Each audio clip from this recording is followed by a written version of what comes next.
कहते हैं कि भगवान हर जगह होते हैं, लेकिन जब जिंदगी मुश्किलों से घिर जाती है तो हमें लगता है कि वो हमें सुन ही नहीं रहे हैं।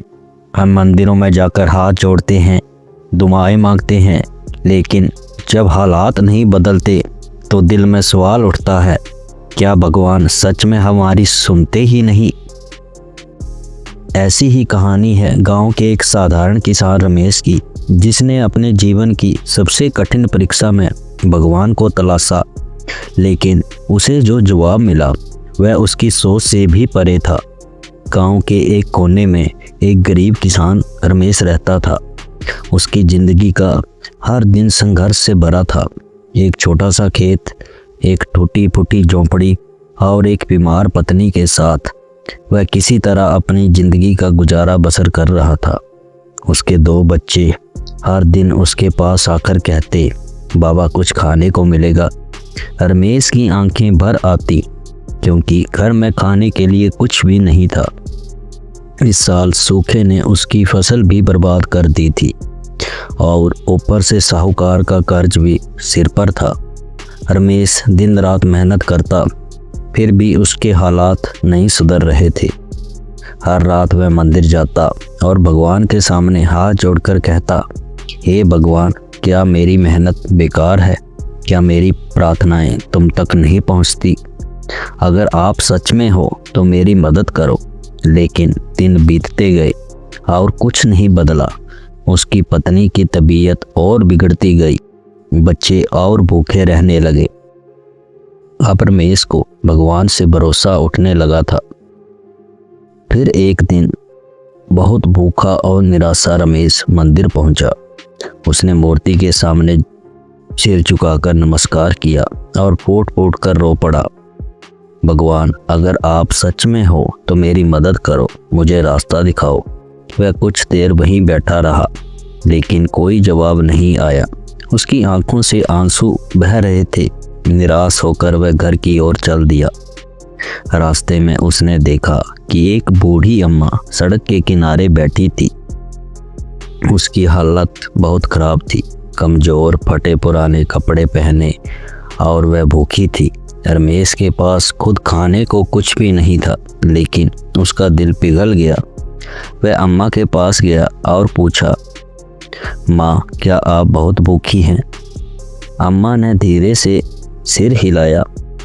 रमेश को समझ नहीं आया कि क्या करे, लेकिन फिर उसने सोचा, अगर मेरे पास कुछ नहीं भी है तो मैं इनकी मदद कर सकता हूँ। उसने अम्मा से कहा, चलो मेरे घर चलो, जो थोड़ा बहुत है वो तुम्हारे साथ बांट लूँगा। अम्मा की आंखों में आंसू आ गए। जैसे ही रमेश घर पर पहुंचा, उसने देखा कि गांव के सेठ जी उसके दरवाजे पर खड़े थे। सेठ जी ने कहा, रमेश, मैंने सुना है कि तुम्हारी फसल बर्बाद हो गई है। मैं तुम्हारी ईमानदारी से प्रभावित हूँ, इसीलिए तुम्हारी मदद करना चाहता हूँ।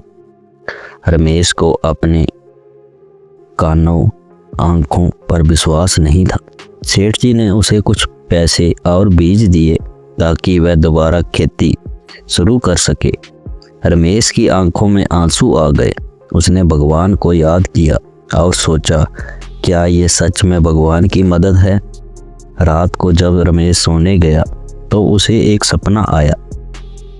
सपने में वही बूढ़ी अम्मा मुस्कुराकर बोली, बेटा, जब तुमने मेरी मदद की तभी भगवान ने तुम्हारी मदद भेज दी। भगवान मंदिर में नहीं, इंसानों के दिलों में बसते हैं। रमेश की आंखें खोली। वह समझ चुका था कि भगवान केवल मंदिर की मूर्ति में नहीं, बल्कि इंसानियत में बसते हैं। सुबह होते ही उसने खेत में बीज बोने शुरू कर दिए। कुछ महीनों बाद उसकी फसल लहलहा उठी। अब उसके घर में खुशियां लौट आई थी। दोस्तों, इस कहानी का सार भी यही कहता है, भगवान हमेशा हमारी सुनते हैं, लेकिन उनकी मदद कई बार अदृश्य तरीकों से आती है। जब हम किसी की मदद करते हैं तो असल में हम भगवान की योजना का हिस्सा बन जाते हैं। भगवान मंदिरों में नहीं, इंसानों के बीच में रहते हैं। बस हमें उनकी मौजूदगी को पहचानने की ज़रूरत है।